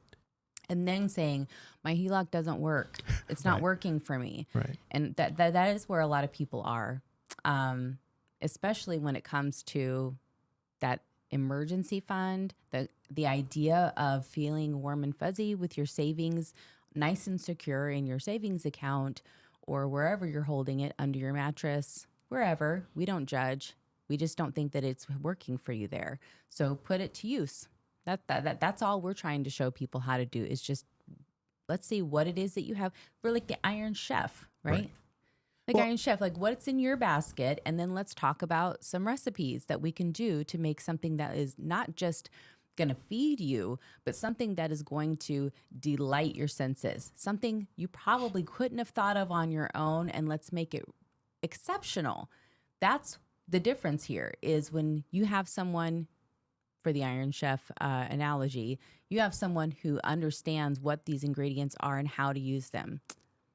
Pretty amazing, right? What you see come out of that show. This is no different. Understanding what are your ingredients and why would you just let something sit on the shelf or sit in the fridge if you could be using it for this other reason. Get far more results out of it. I would agree. We do have another question here, so let me pull it up. Okay.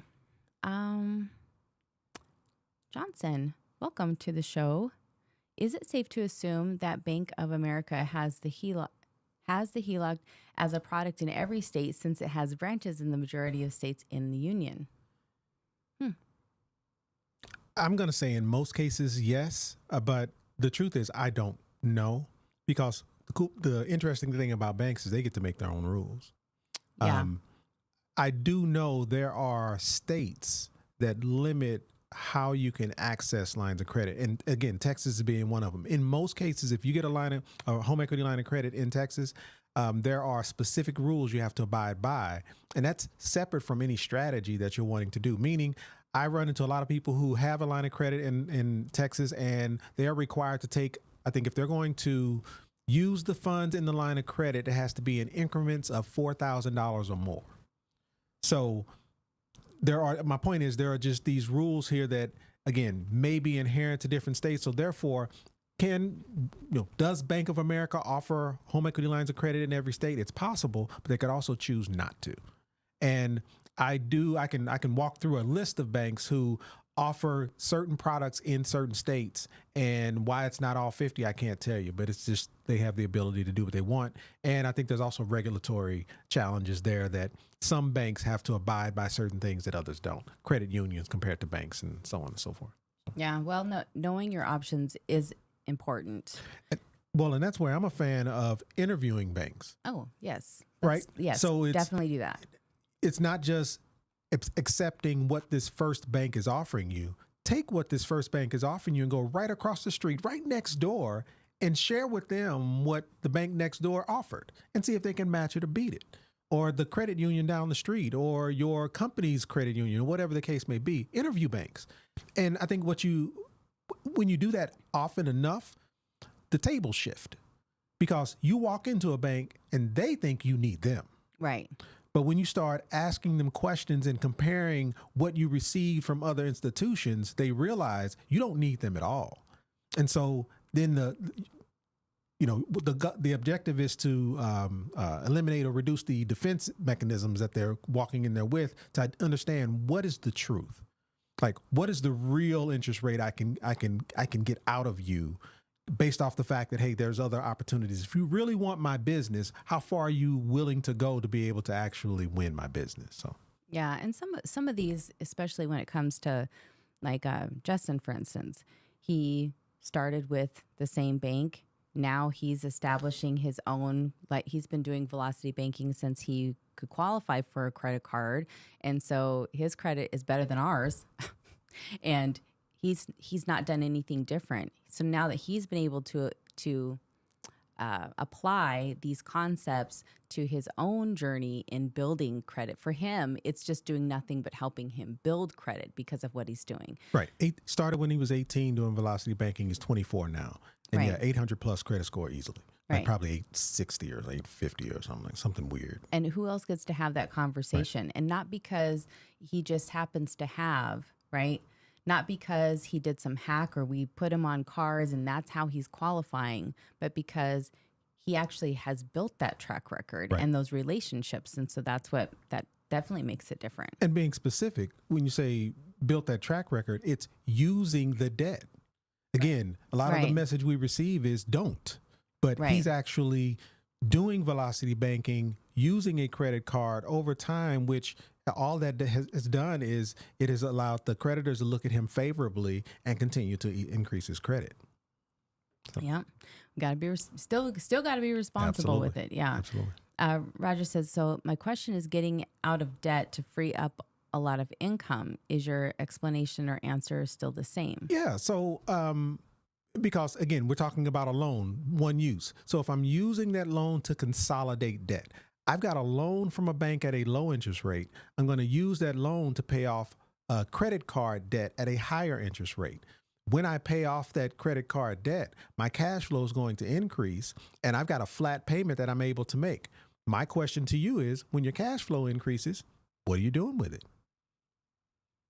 I would hope you're not putting that cash flow back into the loan. Right.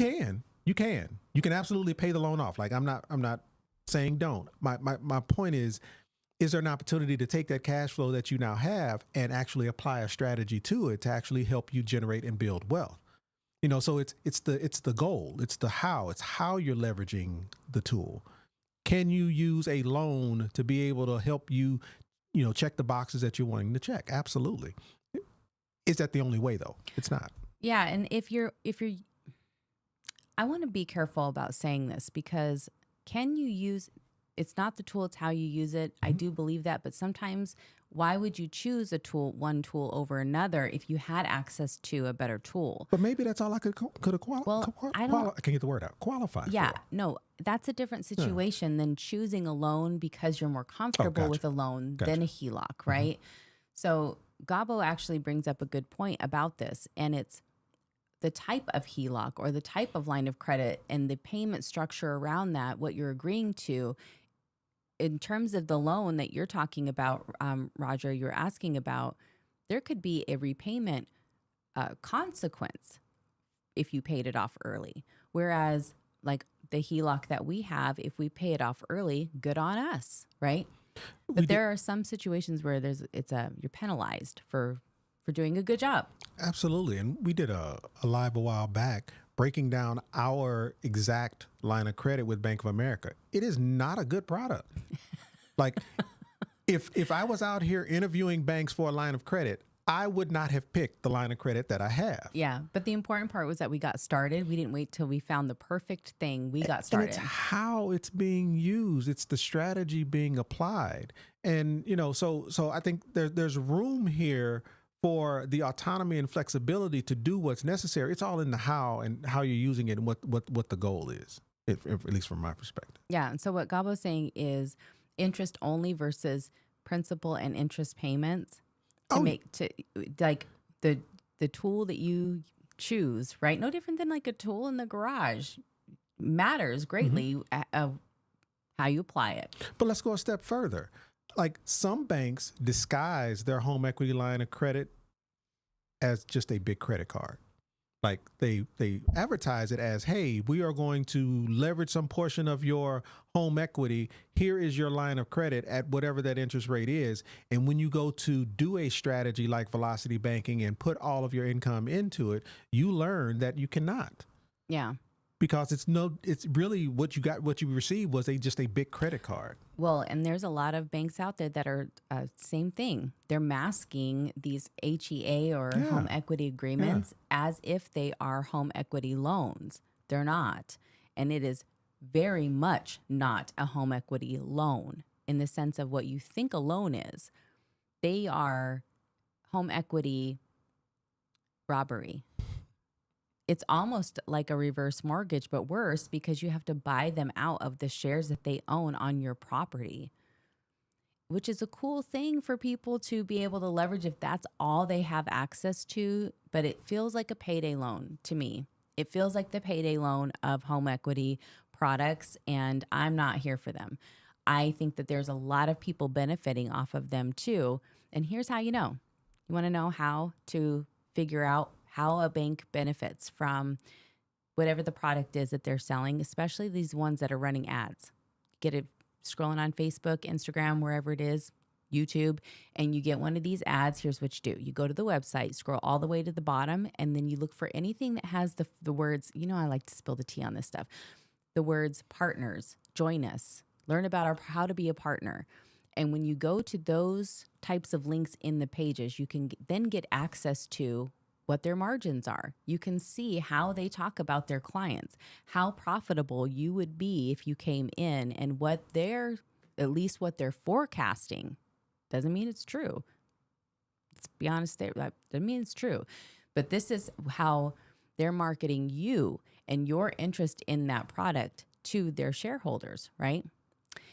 This right here is very telling, because when you start to see how they're talking about you and the amount of money that they're making on you, then you have to then go back and say, what is this actually going to cost me? And what is the risk?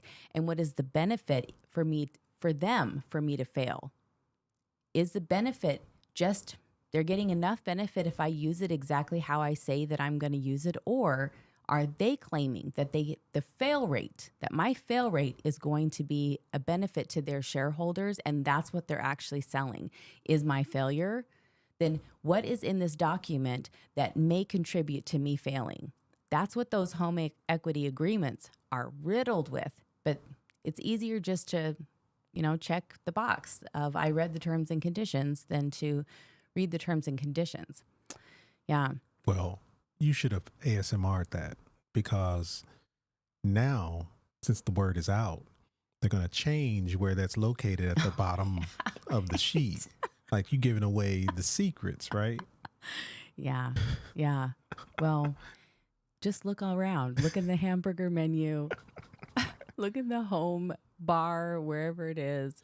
It'll be somewhere. But that's where that's why I love, again, we've been conditioned to believe that banks have our back. We've been conditioned to believe that these financial institutions care about us and our needs. They're there to take care of us. They're not. They're there to sell us products. They're there to make a profit. And so when you understand that, it shifts how you speak to these banks. It becomes much more matter of fact and about the boxes that you need checked when you interview. That's why you have multiple conversations. Matter of fact, how about this?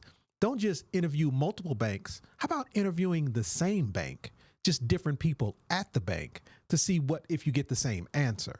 Do that for everything in regards to your home. Absolutely. Yeah. So it's peeling back the layers to understand what this home equity loan that I'm receiving, how can it be? You walk me through examples of, or share with them an example of how you want it leveraged and used, and then go to the person in the cubicle or 2 cubicles down and have the same discussion, and do it across the street so that you can best understand how this vehicle can and cannot be used. What are the limitations and all of those kind of things.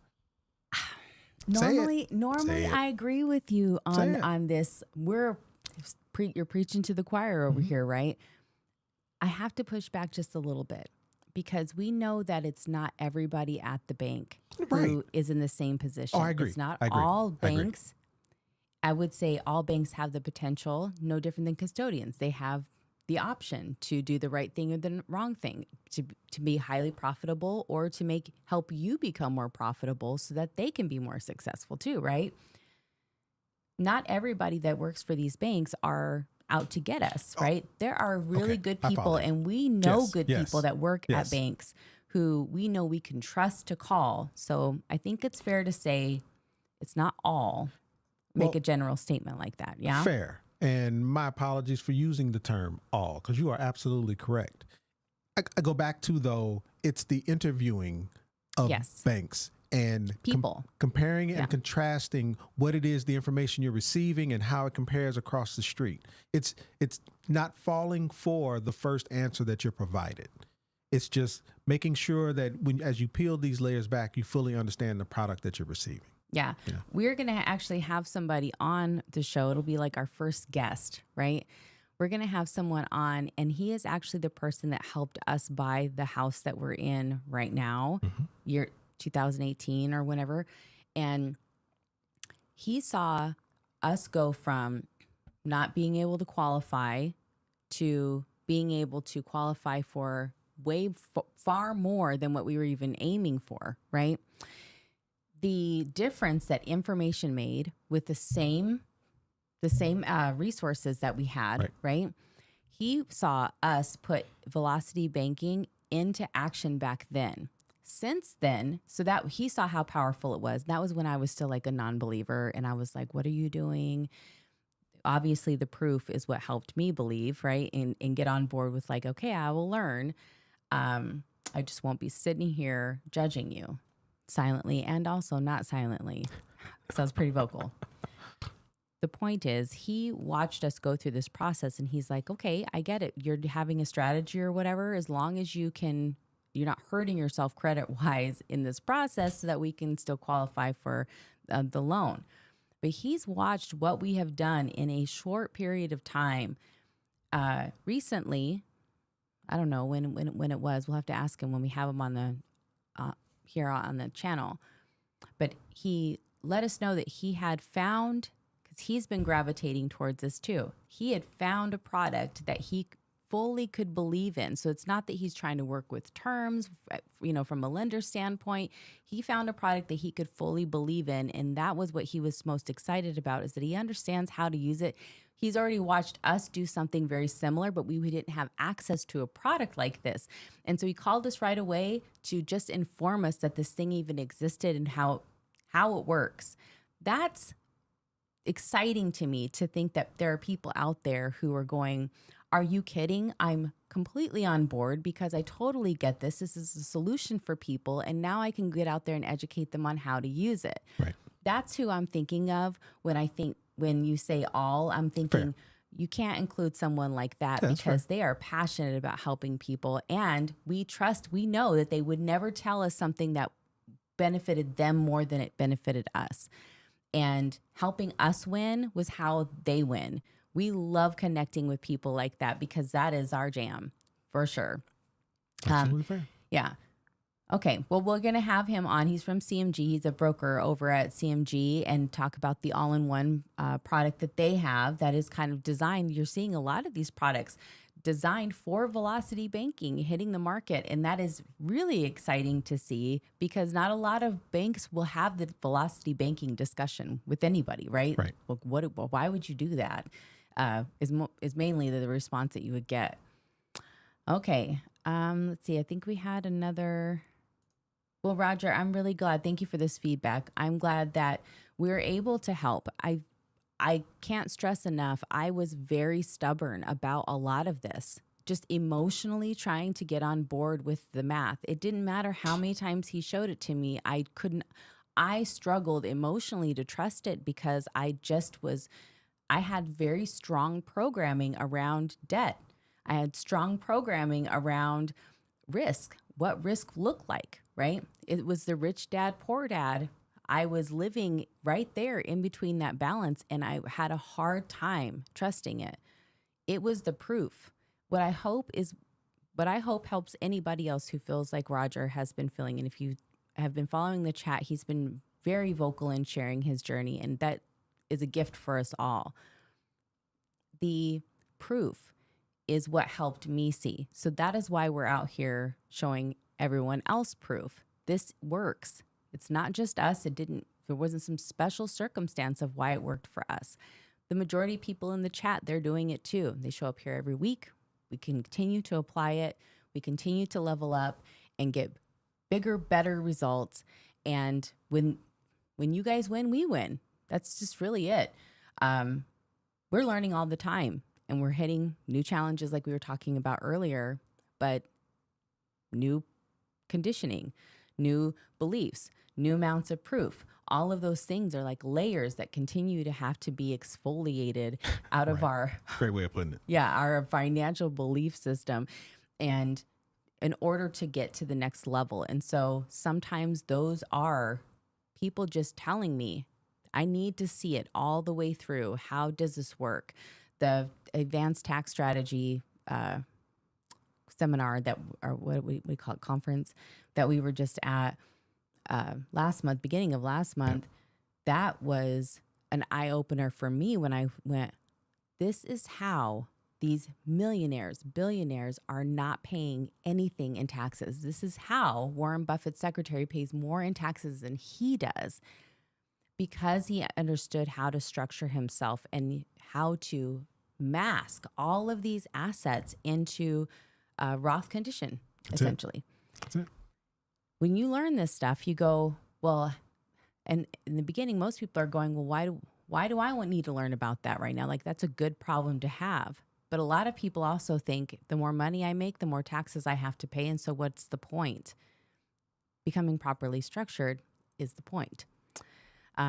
So as we continue to elevate, to level up, we're just bringing you along with us.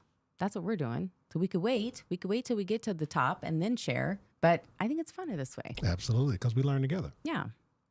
Yeah, and then you guys get to see that you guys made it. Yes. And so can you. That's what we hope. All right. Yeah, I think. No, did I miss something? I think we're good. Okay. Well, normally what we do is we spin at this time. I haven't sent out the last boats, and here's why. We were sick, right? Like super sick, coughing and everything else, and I did not want to touch anything and send it to somebody with some germs on it. I hope you can appreciate that. So if you haven't gotten it, that's why. I just wanted to make sure it was like out of the house before I even touched or it got around that at all. That's just because I'm weird, maybe. And we're better now. Yeah. And we're better. Yeah. All right. But the point is, if you don't know where you're going, any road will take you there. And having your moonshot, having your goal, defining your goal, defining where it is you want to go. What does that experience look like for you in your future? It can't be retired. What does that mean? What is that number? It can't be just want to spend more time with my grandkids. How are you going to do that? Right? And is what you're doing now, how do you say it? Is what you're doing now helping you get there? How do you say that? So, well, I don't know where you're going with that. So I want to make sure I say the right thing. I'm leading into the boat video. Well, moral of the story there is, if you don't know where you're going, any road will take you there. Yeah, you say, tell me what it is that you're doing now that is helping you achieve your goal. That's what you say. Right. What is it that you're using now that is helping you achieve your goal? If it's hope, right? Well, we can all carry a pocket full of hope into 2025, but we can't compound it. There's not a lot we can do with it. So we have to take information, we have to take confidence, and we have to take action into this next year. We gotta have a plan. And that is, that's essentially kind of the framework and the foundation of what we're doing over here. It's helping people build a plan in 30 minutes. 30, 45 minutes. Either one. There's 15, there's 30, there's 45. I think there's even an hour. Yeah, but the majority of people. 30 to 45. Yeah, it's like 30, 45 minutes. And they have walked away with, they've walked away with a plan, a complete plan. And if you need clarity on that plan, you just book another call. And all calls are free. And there's a reason why we don't have a coaching program. We don't have anything like that. We don't have a course. We don't have anything like that. We were working on a free course that'll just be like videos for you to learn, like in silos, so that you don't have to go hunting around like Easter eggs on our channel. We're going to organize that better. We know we could do that, but we don't have anything else here. That's not our agenda. We know that information was extremely valuable for us. And we just know that this should have been taught in schools. Everybody needs access to this. Okay, well, we'll pull up our Jovain here. I'm 2 months into my HELOC and Velocity Banking is looking good. Thank you guys for the advice and support. Absolutely. Action. Yeah, congrats on taking action. It's pretty cool. Okay, the point here is that you got to have a plan. You got to know where you're going. And the story of the boat and why we give away the boat is behind a very powerful sentiment of people who said, if we're going to achieve this goal, we're going to do it or we're not. That's it. And I'm going to play that video now, and then we're going to spin for the boat when we come back. That's why, then you'll know why we give away the boat and why we talk about it here on our channel. In 1998, a British rowing team dreaming of the Olympic gold found themselves ranked 7th. Their focus had always been on the competition day, but they realized the keys to reaching their highest potential were hiding in the decisions that they'd make over those next 2 years.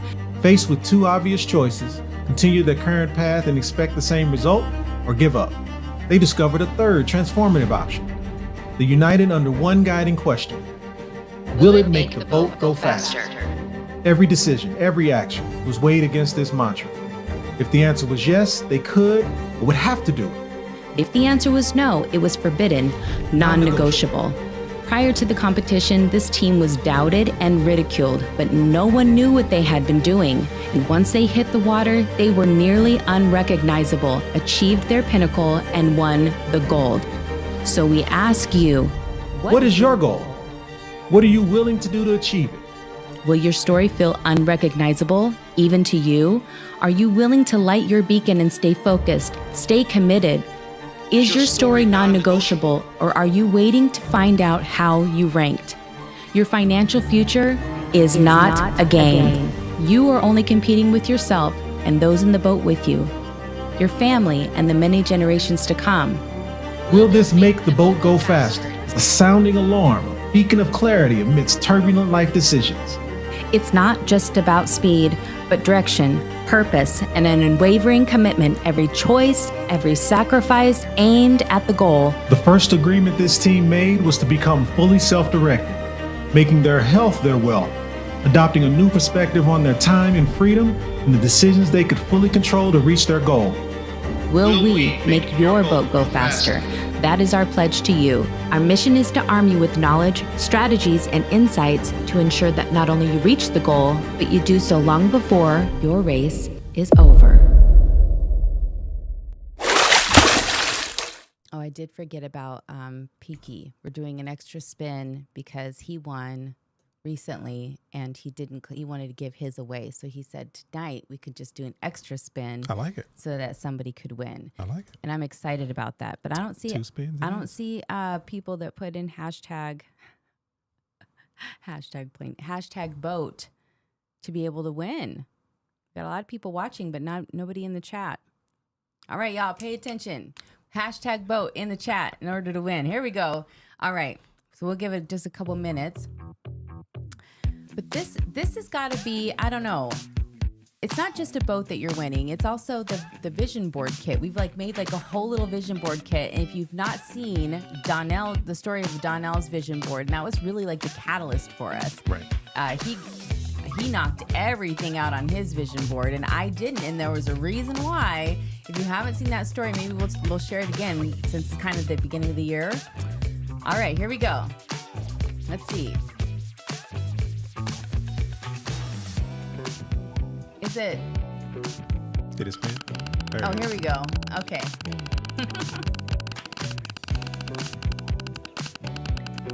Yeah, thanks, Peaky. Said I want everyone to have that kit. Well, who are we gonna give it to? Hey! Said Damon. I can't see it. It's too small. Damon Tolliver. Okay. All right. All right, now we got to do bonus spin. Well, and hey, Damon, go to selfdirected.info/live. And right down there in the center it says, hey, did you win a boat? Put in your information and we'll send it to you. Okay, here we go. Spin again. Here we go. Nope.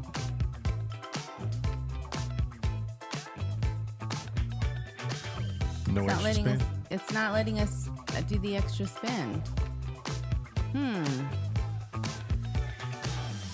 All right. Well, Kiki, do you want to pick somebody? Because it's not letting us do it again.